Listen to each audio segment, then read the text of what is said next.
Hey guys, I'm Anna, and today I'm going to show you how to fix MoneyGram Error Code 4036.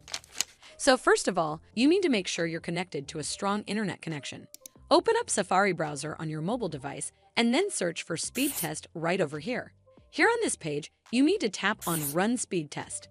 The minimum speed required for MoneyGram mobile app is usually 2 to 3 Mbps. So if it's anywhere near or above this number, that's fast enough. If your internet speed appears to be unreasonably low, then you may need to contact your internet service provider for help. This should fix the issue, but if it doesn't, then you need to make sure you're running the latest version of the app. Open up App Store on your device, and then tap on this search icon in the bottom right corner.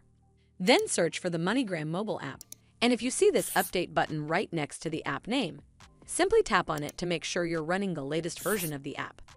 But if you still encounter this issue, then you need to clear App Cache.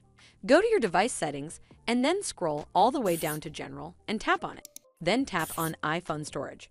From here, search for the MoneyGram mobile app and then tap on it.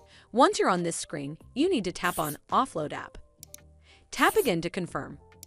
It'll take a bit for processing, and then a reinstall button will show up. Simply tap on it to reinstall the app. This should fix the issue, but if it doesn't, then you need to completely reinstall the app. Follow the on-screen instructions to navigate all the way to the app page. Once you're on this screen, tap on Delete App to uninstall the app from your device. Once uninstalled, you need to open up App Store and then search for the MoneyGram mobile app right over here in the search bar, and then click on this Get button to install it back on your device. Well, that's how you fix MoneyGram Error Code 4036.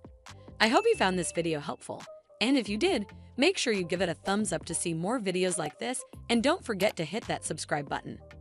We'll see you in the next one.